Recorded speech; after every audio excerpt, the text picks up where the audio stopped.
afraid. Jeremy Corbyn. Mr. Speaker, the Minister just confirmed that the UK adheres to the Nuclear Non-Proliferation Treaty.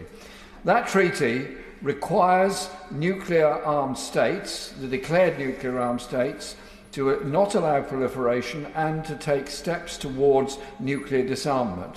What she's announced today is an increase in nuclear capability, construction of new nuclear warheads that can be used, obviously, anywhere in the world by airdropping them. Can she explain how it is possible to announce that this is in compliance with the NPT when it so obviously and so clearly is the very opposite of that? The right honourable gentleman is wrong, I'm afraid. This is in compliance with the Non-Proliferation Treaty. The NATO nuclear mission would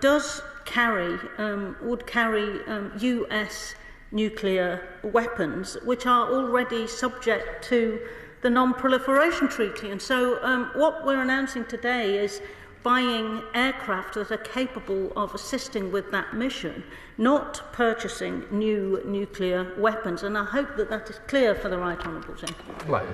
Thank you, Mr. Speaker. Clearly, the aim is to enhance what NATO has as a defensive structure.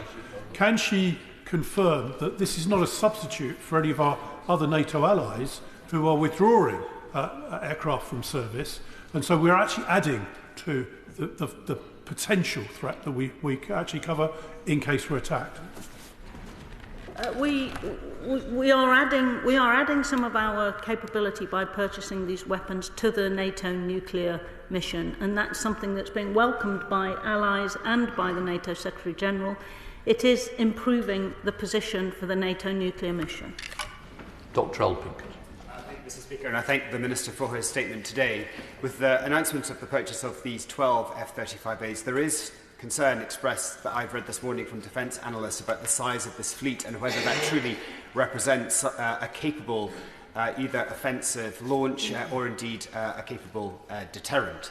But if I could just ask the Minister to clarify, in earlier statements I think she's both said that these F-35s are part of the current F-35 purchase envelope, but I think I also heard her say that potentially these F-35s are in addition to the F-35s currently on order. I'd be very grateful for clarification on that point. And finally, can the Minister also offer any reflection on the effect that this purchase has on our commitment to the GCAP programme? I didn't, for clarity, say that this was in addition to I did not say it was in addition to our already committed tranche of F-35s. What I said was that we were substituting 12 what would have been F-35Bs for F-35A. So it's not in addition, but our tranche of we already have 39. We're committed to. We've already purchased 48, not all of which have been delivered. This is a tranche of the next 27, 12 of which will be F-35A, 15 of which will be F-35B. So it's part of the next tranche of acquiring the F-35s that governments of all stripes have been committed to over the time period that the F-35 has been in production. Thank you, Mr. Speaker. I'm sure the Minister recognises that in addition to this plan to diversify the deterrent launch method, the UK must ensure that our strategic capacity enterprise has an effective and productive industrial base, delivering faster maintenance times. So therefore, can she confirm whether or not these aircraft will be budgeted from the ring-fenced defence nuclear enterprise budget? Very good. Minister. The ring-fenced defence nuclear enterprise is not for purchasing aircraft. It's for dealing with our submarines, and it's a fair question. I hope that that's a clear answer. Jim Shaw. Sorry, Mr. Speaker. Thank you very much. I was in automatic pilot there. Miles away. I was going to sit back. Sorry, thank you very much, Mr. Speaker. Very kind to bring me forward. Can I thank the Minister for her answers? Positive and strong. It's just what this United Kingdom of Great Britain and Northern Ireland needs today. So thank you, Minister. Thank you for that. I welcome the news that these jets are to be procured. Having watched the Red Arrow's intricate manoeuvres in Newton Hours on Armed Forces Day last Saturday, I know that our skilled pilots are world class and deserve the tools to do their vital job. However, I also recently read that the Royal Navy has failed to meet recruitment targets regularly from 2011. So what can the Minister do to get boots in the planes, on the boats, on land, through enhanced recruitment, particularly of our Royal Navy at this very, very important time? Thank you. Mr. Speaker, part of our commitment to defence reform is to try and improve our procurement and acquisition to make sure that we meet our contract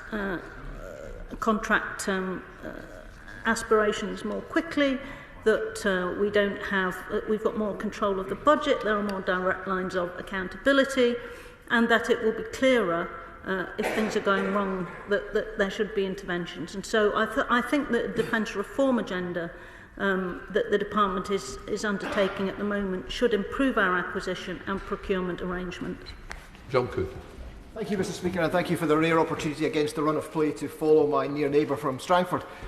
Mark Rutte, the Secretary-General for NATO, has today congratulated President Trump on his decisive action against Iran, which he says makes us all safer. Will the Minister take the opportunity to do what no one in government so far has done and also congratulate the Americans for taking out the Iranian nuclear programme? Or instead will she then explain why we are out of step not only with the Americans but also now with NATO? Minister. Well, I think it's been fairly clear from proceedings in the House that the government has said that we agree that Iran should not have a nuclear weapon, but that in this instance we are very keen that diplomacy is a way forward. Dr. Neil Hudson. Thank you, Mr. Speaker. In Armed Forces Week, I want to thank our brave servicemen and women who do so much to keep us safe. I welcome the Minister's response to this urgent question tabled by His Majesty's opposition. But can the Minister give a cast-iron reassurance that our continuous at-sea nuclear deterrent will be supported and maintained by His Majesty's government, and that they will not contemplate any reduction in the submarine fleet from 4 to 3 submarines, a policy alarmingly floated by the third party not so long ago? Minister. Well, I've been very clear, and the government has been very clear about our commitment to the continuous at-sea deterrent, to procuring the new dreadnought boats and the new warhead, so I can give him an absolute assurance on that. Thank you, Mr. Speaker. UK has 225 warheads and a number of nuclear-capable submarines that are in a position to fire at any adversary at short notice. We are now investing in aircraft that can deploy nuclear weapons. As a signatory of a Non-Proliferation Treaty, wouldn't that be seen